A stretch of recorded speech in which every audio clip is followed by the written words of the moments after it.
So this is just looking at where we are with LMP at the moment, what the next steps are, and I'll give you a brief overview of what it is, what we've done with it, and where it's going next. So basically,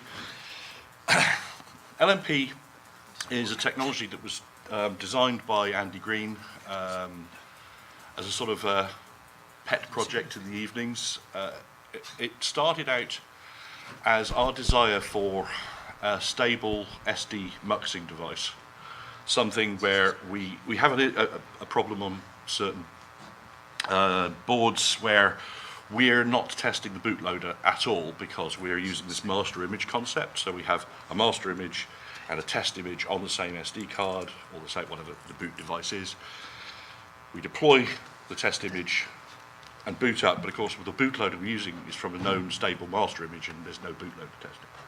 So the idea here is that you have, that the original base concept was that you have an SD card that you can write to from the host and then switch over and boot from the device under test, and that way you're testing the bootloader.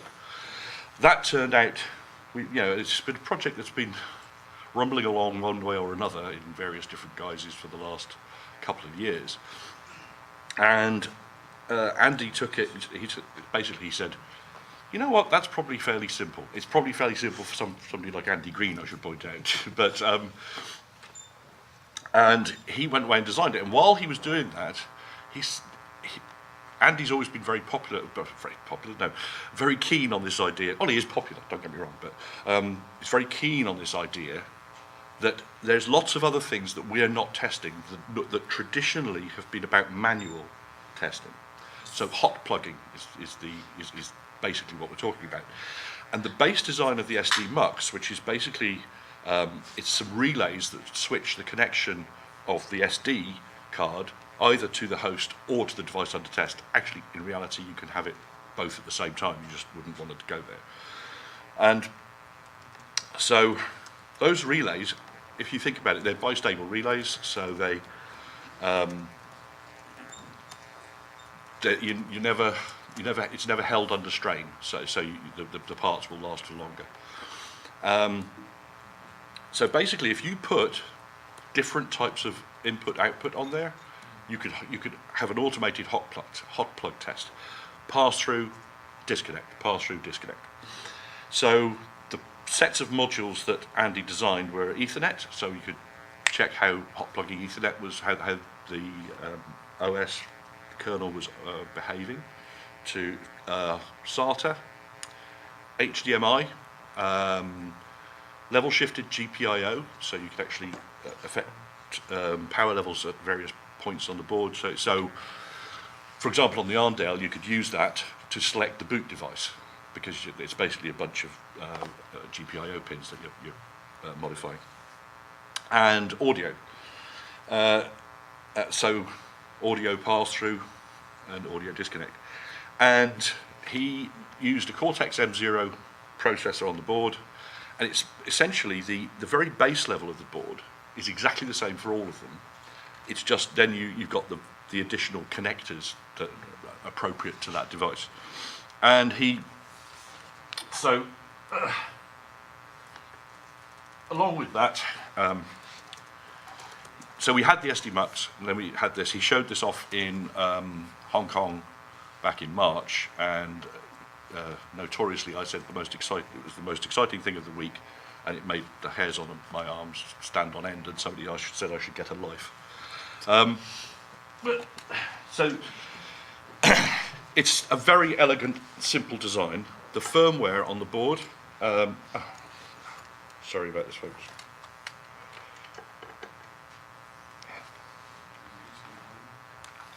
Not on this one. Yeah. The firmware on the board supports it's a serial over USB control, and basically you just send little JSON schemas onto the board, and you specify what you want to do, whether you want to set to pass through, whether you want to set to disconnect. In the case of, for example, HDMI, Andy added another very useful function, which was the ability to fake the EDID of a monitor. So you could see how your video graphics was responding to changes in the EDID. You know, you suddenly switch resolutions, you switch pixel depth, that sort of thing. The whole interface allows for the full HDMI signal set to go through. So, and the other thing it does is it continually reports out of that serial. So as well as the control going one way, you get responses back specifying, for example, what the power level is on the device under test, going through that, whatever the particular interface is. So, yeah, where are we in the Lava Lab? Well, at the moment, up until Thursday afternoon, we had a full LMP stack on a BeagleBone Black in the lab, all connected up, and we're starting to do some testing with it. But I've got to do a demo here this week, and I only had the one set at that point, so it's here. Well, it's not here; it's in the Lava hacking room, and the steps we're taking at the moment, it's all currently on what we call the staging server. It's not in production yet. Although the support for LMP through signals in Lava is all there. So you can actually, in Lava's test shell, and even in the JSON job control file, set the state of an LMP connected to the board. So you can set pass-throughs, disconnect, you can program the LSGPIO, all that sort of stuff. All that support is there, or in the case of like LSGPIO and EDID, it's under development. It will be complete very soon. So what we're doing in the lab is we're setting up Ethernet at the moment, Ethernet, HDMI, audio, and SD bugs. We're going to add the others over time, and I've just literally the day before I came out here, I received a new batch of manufactured LMP boards. You may have heard yesterday at the opening keynotes that we have joined, as Linaro, we joined the Open Compute project, and as part of that, we have donated that to the Open Compute project, which makes sense from our perspective. We are not EEs, well, except Andy possibly, but I mean, some of us might be hobbyists in our spare time, but that's not our core stuff. So Open Compute makes perfect sense. They can maintain it. It's free and open source. It's, you know, and all that sort of stuff. It's all good.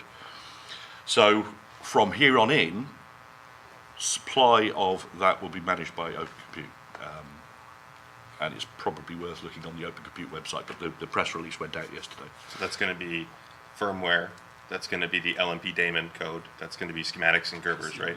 Okay. Yeah, it's everything. And just so you guys know what we're doing, I'm Cole Crawford from the Open Compute Foundation.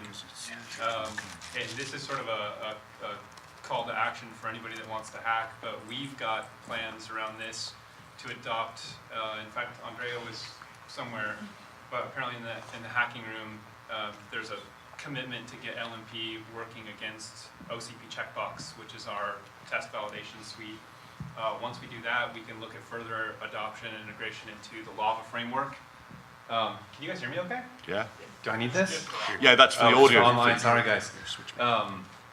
So we've got plans to integrate this into our CNI effort, which is compliance and interoperability. We'll be putting rapid I/O switches on this, or rapid I/O interfaces. We're putting silicon photonics interfaces on this, and anything else that anybody wants to do. One person's already proposed putting an interface to the hardware management, so we could do fan control or check the consistency of the API functionality of hardware management fan control at the chassis level. So we've got big plans for the LMP, and we thank you guys for donating it, A, and B, if you guys want to hack on this, get in touch with Amber. Most of you guys probably know Amber from her Linaro days. But we'll be running a hackathon in January, and we'll have many LMPs on hand, and we can do hardware iteration on the spot. So if you guys want to see an interface added, we'll be able to do that. Wow, that's awesome. Thanks, Cole.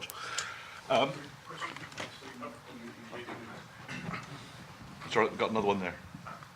So you talked about rapid I/O and on Ethernet. I was wondering about gigabit Ethernet, but have you done measurements on signal integrity through the relays and special for analog audio, right?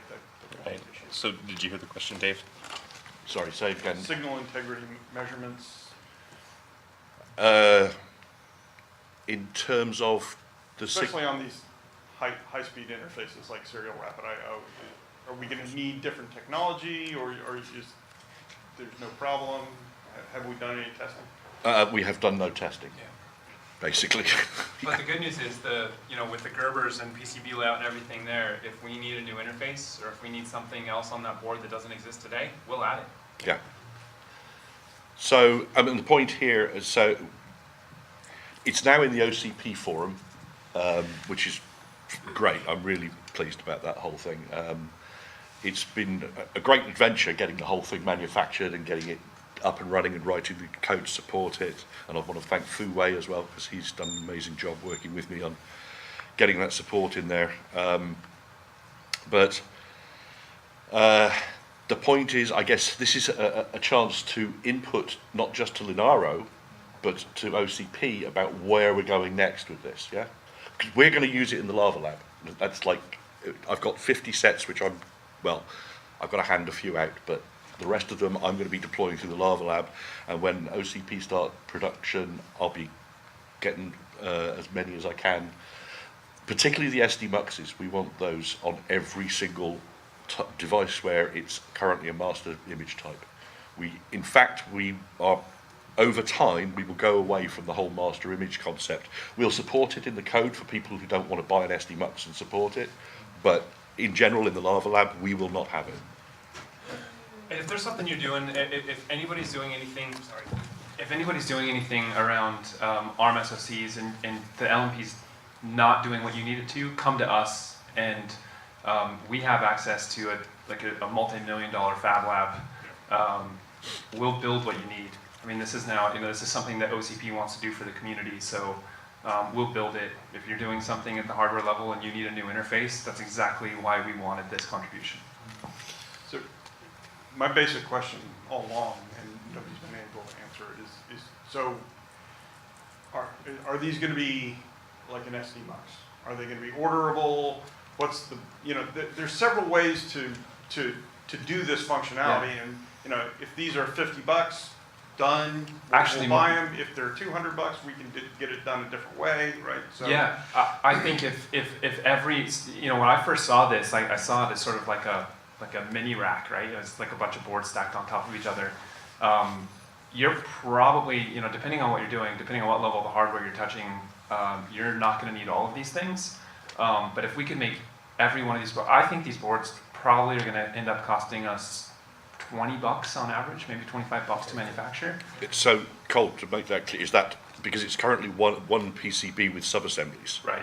Are you talking $20 per sub-assembly? Yes. Yeah. Yeah, $20 per sub-assembly, and depending on what you need, our goal is to make what's needed and then give this stuff out effectively, either through one of the OCP innovation labs. We've got a number of solution providers that do hardware integration testing, et cetera, and we've got a number of nonprofits that participate as OCP certification labs, and we want to give these things out. There's a couple of solution providers already inside of the OCP environment that will give you access to Checkbox, will give you access to hardware so you can test on. So if you need functionality, we don't want this to cost any money. Like, we want this to be an interface that we just give you guys. It's a burden, it's a cost burden that we want to incur. If you need hundreds of these things, then maybe we'll need to work something out. But if you just need to test something, I think that's a burden that we'll take on. Well, I mean, we want something that we can recommend to customers setting up their own labs that they can count on being there, known good, without, so, and, money isn't the issue, right? It's, if it's like, pay $100 for it, Yeah. That's fine. But Yeah, so that's the whole point of getting this into our compliance and interoperability project, and we've got two levels of certification. We have a ready certification and then a certified level, right? So there's OCP ready and then OCP certified. This seems to make a ton of sense at both levels. So at the ready level, it's a sort of a self-validation. You know, it boots. It uses the same sort of ephemeral image that the Linaro guys are using for testing bootloaders, etc. At that level, I think that this is something that the foundation can just ship you, right? We can just ship a number of boards to people that are interested. At the certified level, this hardware will sit inside of an engineering nonprofit or university, not only allow them to hack on it, because it's now, you know, open source, but if there's standard interfaces that, you know, at the project, right, the CNI project has agreed needs to be tested for a certified spec, that'll be free to you. Like, we'll give that out, and we'll publish. We've got a mechanism in place to publish all of the results of this stuff. So, but we'll need help. Like the guys on the Linaro side, if you're hacking on LMP, get involved with the CNI project, because I think there's a convergence coming. You know, especially by the end of this week when we've got LMP working with OCP checkbox. The next logical integration point is Lava. So get involved talk to Amber, get involved with the CNI project, because there's going to be I sense a lot of love between these two projects.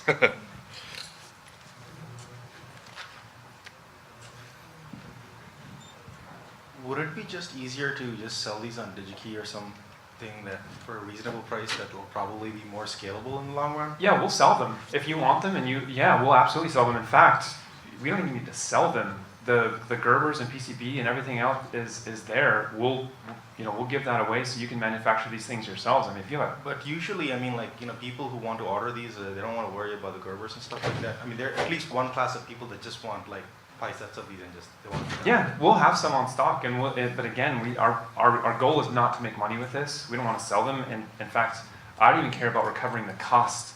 If we ordered thousands and thousands of these things, you know, that's a trivial amount of money, right? We'd rather just have you request what you need. If it doesn't exist, we'll manufacture it and then send it to you, or if it is available, we'll just send it to you for nothing. I mean, I think that's something that we want to do for the community. Yeah, and I'd just like to point out that $20 price point actually marries quite well with, because this production run, which we did with a commercial organisation, came in per sub-assembly on average around 40 to 50 bucks for a very short run. Yeah. You know, they were done in two batches of 50. Yeah, and I mean, soft tooling versus hard tooling, you know, there's a big difference in price there. Yeah. So as we do manufacturing runs, the idea is, you know, OCP is really about a supply chain anyway. As we do manufacturing runs and as we get closer to integrating with Lava and the need for testing becomes more prevalent, we'll just do massive runs of these things and we'll send them out as needed. Yeah, cool. So I wanted to bring up one point in regards to Lava, and what my concern is with the LMP is that it's USB based, and there's 5 boards and there's 5 USB connections you have to make.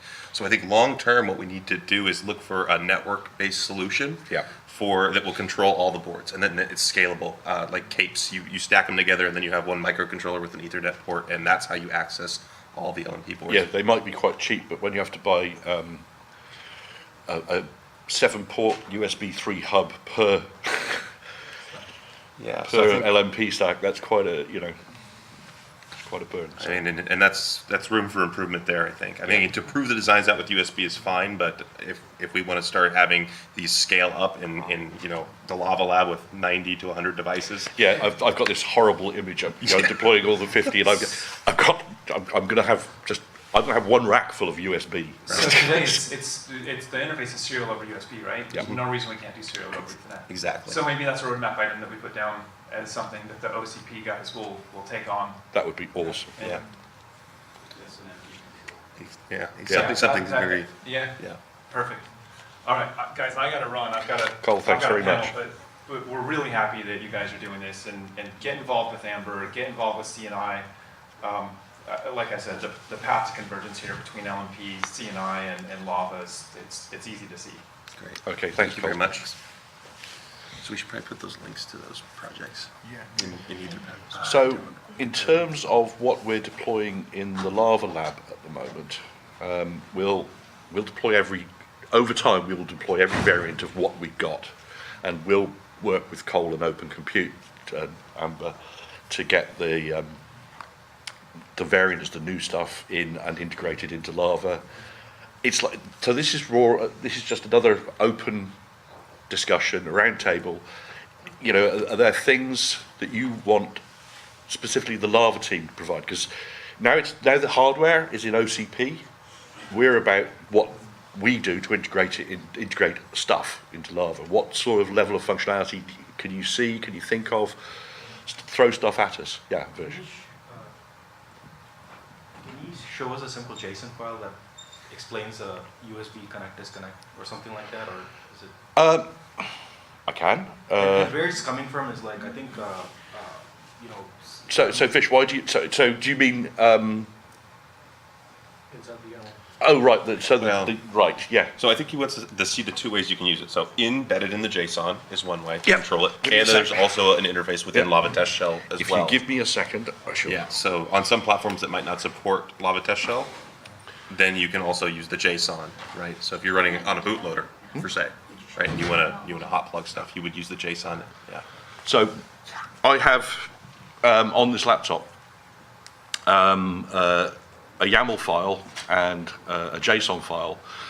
The JSON file references the YAML file, but the JSON file starts by putting the LMP boards into a known state before booting up the device, so that you know that you've got Ethernet connected, you've got HDMI disconnected, you've got this, and that's all done in the JSON before you get into booting it and then launching the YAML Lava Test Shell, which then does the YAML versions of this. This isn't completely documented yet, but the whole emphasis of the Lava team this week is documenting Lava, including LMP.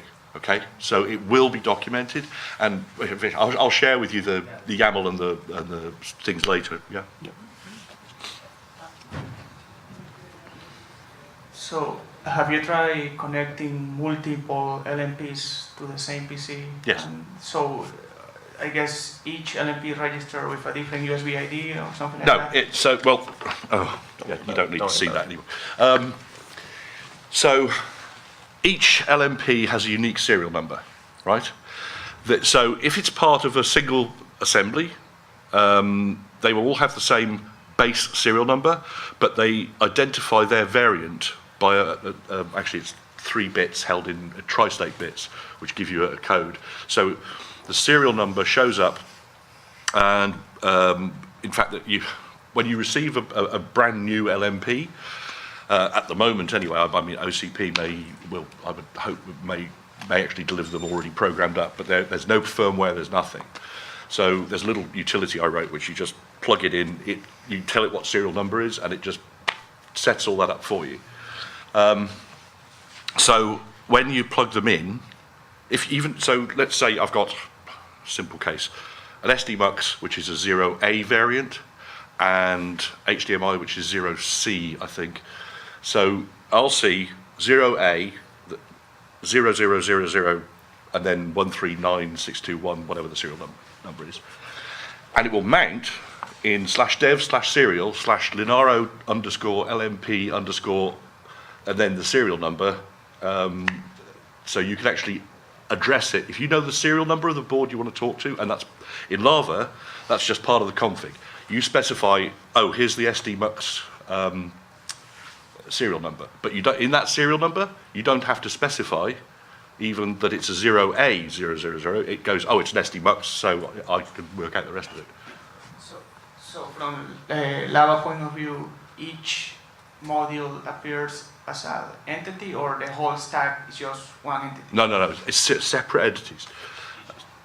Each one. Each board, so an HDMI board appears as a single entity, and you talk to it. So you can break them out onto different boards. You don't have to worry about that sort of thing. It appears as a serial port?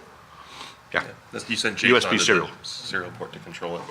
Okay, so something, I mean, just thinking here, if I have like 8 setups on one PC, and I have LMP on each, there are like, more than 50 devices there, so we probably need to figure out how to easily manage. So in the Lava Lab, what we tend to do is we distribute these things across different dispatchers. A dispatcher is basically a server that just talks to a bunch of boards. And the whole point of a remote worker, as it is a separate dispatcher, is A, it takes some load off of having a single server when you've got like 100 and however many devices we've got in there at the moment. But it also gives you the chance for some redundancy, so if one dispatcher goes down, you don't lose Lava Lab completely. You can still submit jobs and there's enough devices there to support you. So by actually, and we have a sort of practical limit of the number of devices you have on any one dispatcher, and that practical limit is how many you can fit in a single rack, basically. And so we don't tend to run out of USB IDs on the connection, basically. But you will end up with a lot of USB devices. Well, yeah. To a single device, and so. But because Is a pretty practical number for targets per PC. So it sounds like we're approaching that, if there's a large number of controls per board. yeah, I mean, to be honest, I haven't tried that many, because every time I get a bundle of LMPs into the lab, somebody goes, oh, ship those out there, and they go away from me. 8, actually, inside the eye, 8 is kind of the typical number of Inside the what? dispatchers inside Texas Instruments. Our typical setup typically contain 8 dispatchers per PC, and each dispatcher is talking to a device on their desk. Right, okay. So, Typically a dispatcher for us is talking to 20 odd devices. Yeah. Those 20 aren't currently instrumented with. But not all of those 20, so because we try and distribute the types of boards across dispatchers, not all of those 20 are master image type devices, so you don't have to worry about the SD MUX, for example. So they're always, and there's not a particular need. Well, actually, this is a question. I was about to make a statement that actually is probably more of a question. I can see the need for doing, for example, HDMI and audio on the same board, but would you need necessarily the whole stack of Ethernet, SATA, HDMI audio on every single board everywhere? Okay. I mean, a lot of people would want to do that in their production. Yeah. Verify every interface. And it gets slightly worse. I hate to say this, but it does, because the Ethernet SATA board, it's one and the same, but you basically have to you have to change its identity to turn it from a SATA into an Ethernet. So you almost need 2 of those. So you need 2 of those. So I think the whole thing we were talking about with Cole there, think if we that's got an Ethernet serial interface, that's like perfect. Let's vet the hardware out with USB. Yeah. And once we get it reliably working, then we go for a solution like SNMP or something, some sort of network control for all of these, right? Yeah. But then each individual board that a member or somebody's using would have different interface requirements, maybe 4 of one type of board to meet all the GPIOs they want to validate. Yep. So this is why we're really excited to have OCP as part of this now. Yeah. Because we've got this dream system that's showing all these capabilities, but it's not a perfect fit for a lot of those use cases. potentially you might have multiple type of the same submodule, right? Right, yep. Like if you have a couple of HDMI interfaces. Yeah. But that's no problem, because they are unique serials, so you just address them by that. But if each one of those boards has an Ethernet connection, it gets pretty expensive with Ethernet switches and cables, right? What you really want is a cheap controller. That's what I'm going for, and yeah. a 3-wire daisy chain. Exactly. Well, when we were thinking, if you see how they're stacked, the USB all kind of line up, right? We could actually, like the capes on the BeagleBone, where you can stack these things. Something like that would be really nice. And so I mean, without trying to sort of solve the problem here, something like USB Ethernet that can address them individually from a single. Well, yeah, and that's what it would be. Like, so Yeah. each board would still have their serial number, but that management controller you talk to, Yeah. you say, here's the serial number, and here's what I want it to do. Yeah. Right? Yeah. Single management. Yeah. And then we can Yes. start making our own PDUs. We don't have to rely on APC or Yeah. whatever. So I have a question, Amber. Do you think, as people are coming up with these block diagram setups for their test configuration, would you guys be open to taking contributions at that level as well as the specifics? So we already get, for our other projects, we already get people submitting specs. And the way that process works is People submit specs to the team lead takes it to our incubation committee, our incubation committee reviews it, goes up to the board, and then it's accepted. Well, in this case, it's already accepted in, so those specs could come in. And as people contact me, I'll actually tell you where you can upload them, and then we can push them out to the team and out to the community for review. So it is possible to do that. So if anybody just wants to email me and get the information, that's fine. It's just akgrainer@opencompute.org. But if you want to join the mailing list, just go to opencompute.org, click on the CNI group, and how to get involved is on there as well. So we do take individual specs from people, from organizations, and we vet them through the teams and through the community. So I want to order 20 SD muxes. Where do I do that?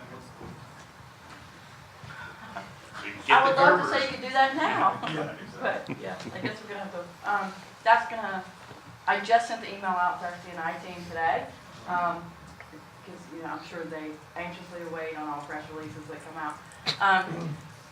So I'm not sure, I will probably have a meeting with them sometime this week, about this, about Linaro joining and about these specs being submitted and all that stuff. So I don't know the lead time on that, I wish I could tell you, but I will try to find out and get you an answer as quick as I can. Oh, So just stay in touch and, Yeah, I mean, maybe I'll talk to you about this afterwards, because in the interim, if it's a long lead time, I can press the button and get another 50 or 100 meg. Or they could possibly make that connection to our. Well, yeah, supply I as well. could put you in contact with our CEM, who've got all the good. Well, but the 20 is a test case, because I'm trying to sell this to Yako project so they don't go invent their own thing. Right. And lead time, I need to get something in their hands to prove that this is orderable, it's not Linaro specific, that OCP helps, right, but so what They is want your lead something time? in their hand. When do you need, like yesterday, right? well, no, I mean, if we could say, yes, we'll have these and they're orderable in February, that's fine, but we've been hearing about this for, 8-9 months, and it's, sort of always in they're gonna be orderable real soon now state, right? Yeah, I'm not sure that's strictly, I'm not, we never, we just we wanted to test it out, right? It wasn't to be defensive, it's just, Right. I'm trying to take it to the next level, Right. and, and we've been sort of in a holding holding Pattern. pattern to take to the next level for quite some time, right? And, if it's gonna be next connect before we're really ready, I'm concerned people are gonna start doing different things. Yeah. Well, I think we can sort something out between us, and we'll try and get a definitive lead time date on current prototype run and an OCP production run, and we'll get those to you both. We do have an engineering summit coming up in Austin next month, and it is CNI focused. So that's a good opportunity as well, now that it's been turned over. We now have the project, and we're going to be integrating that. So with our READY and our certification program, we'll be going over that with our labs there at UTSA. So that would be a good, I'll broach the question, I'll find out as much as I can, and give an update in a couple weeks at that engineering summit. Then we do have our big summit in January, so we should have a concrete timeline at a minimum by January, if not by the engineering summit next week. So I'll talk to Dave and talk to Cole and see what CNI guys think and go from there. So I wish I could say, this circle a date and that's it. I just don't have that crystal ball right now. So. Do you guys think that the OCP project would have that kind of a timeline as a public viewable thing as it matures, or we really aren't sure yet? No, once it's in place, I put everything out as soon as it's available to the public. I put it on the blog. It's on the mailing list. It's on our wiki pages are now coming in line. And the cool thing is our infrastructure is we're only 2 years old, but we've now joined all of our projects. We've synced all of our projects up on the same tools. So we have IRC channels, we have mailing lists, we're going to have our project management stuff, our bug tracking, all that stuff now is coming online. And so over the next few weeks, and by the January summit, it will be very mature, and you'll be able to see who the solution providers are, where you can order stuff, how, and where that pipeline, where that stream to get you to that supplier and stuff. So, that's what, our goal is. And so, I'll go back, talk to Cole today, I'll be over at the offices today and with some of those folks, and look at the CNI team, but join the CNI mailing list, sign the membership agreement and the licensing agreement, just so you can vote and do all that kind of cool stuff, and just get involved. And if there's a problem, or if there's a hiccup or an issue getting involved, find me. It's not a secret how you can find me at AK Green or at somewhere, and you'll find me. And just let me know, and I'll make sure that we, we'll remove the roadblocks. And hopefully it's not bound by a connect event, right? Exactly. Yeah. Kevin? Good. So how are these things powered? Over the USB. Oh, so each board is USB powered? Yep.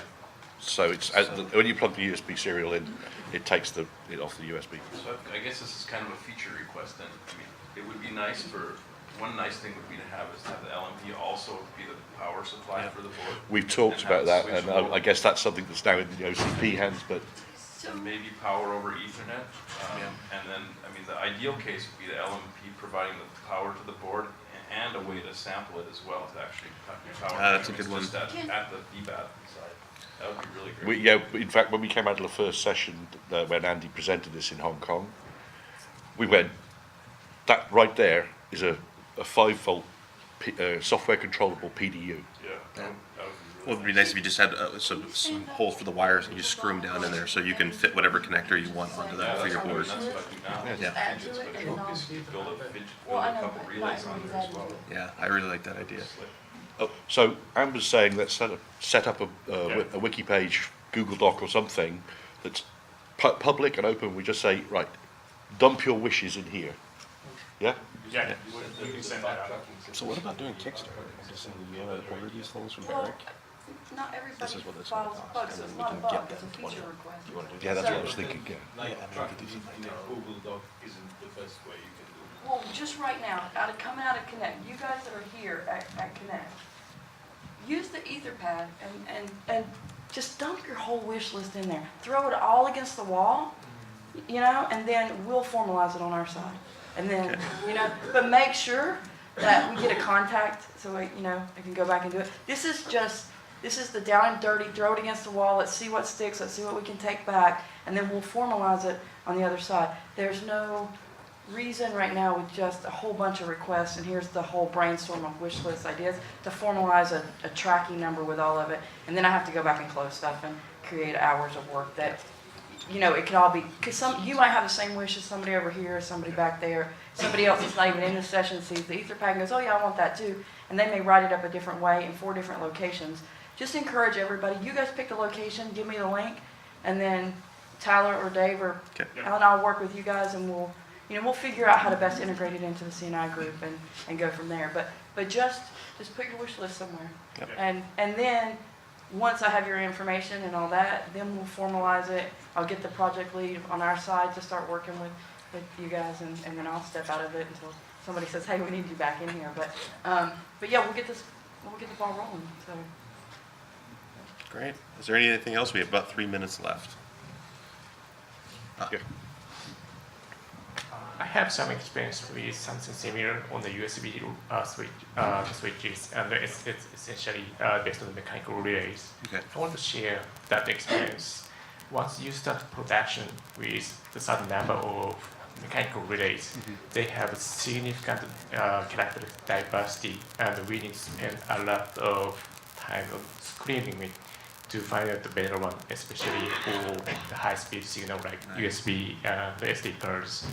So I want to do something to share before, because it's impact not only lead time but also the yield ratio. Right. So that's something I want to share with you. Excellent. Well, yeah, so when we get this wiki set up, that's something to put on there. Share your thoughts and any information that you have. And how you- experience, yeah, absolutely. Yeah, that would be great.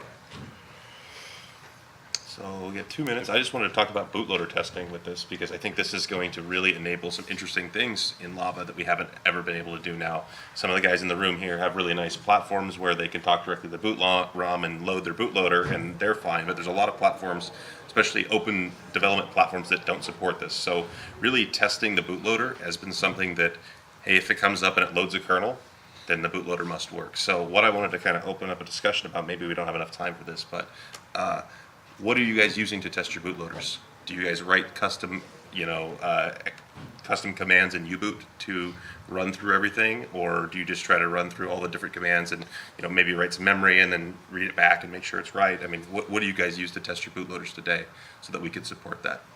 I'm using third-party products. What's that? I'm sorry. I'm using third-party products. Okay. Called, the company name is the Monsoon Solutions. Okay. And then currently each unit costs about $70. I see. per unit. Okay. Okay, we've got like about 30 seconds left. Is there any last comment? Well, we can probably take it offline then. So Okay. you would- Yeah, and I would really like to gather all of what you're doing, with U-boot, with UEFI. I mean, we have a pretty good idea what we're going to do with UEFI, I think, but for U-boot side of things, I think we need to get together and figure out how you guys are testing that so that we make sure we enable that in Lava. One last thing, summarize the actions, please. Hey, you want to summarize Sure. those? Sorry, say again? Summarizing the actions. Summarize the Yeah. actions. Okay. I just want to talk through them. Yeah. Write them down. Amber and me to talk together regarding getting short-term and longer-term timescales for production. We've got set up the wiki page, Got that on there. Yeah. Some way to capture those requests. capturing. And we need a way of, maybe we send that out so everybody knows where that link is. I mean, Oh yeah, no, absolutely. We do. I made a perfectly good suggestion that everyone would write them. Well, that's what. Yeah. Why not? Yeah. That'd be a good first cut. Okay. If we and and as noted, if you're going to write on that Etherpad, make sure you put who you are. Yep. Yep. And should I send an email to your mailing list introducing our CI? I think that would be a great Yeah. idea. We just need to Yeah. get this information out to everybody so that we I'll, can get the I'll send a participation. note to your mailing list. as Okay. well. Okay. Thank you very much, everybody.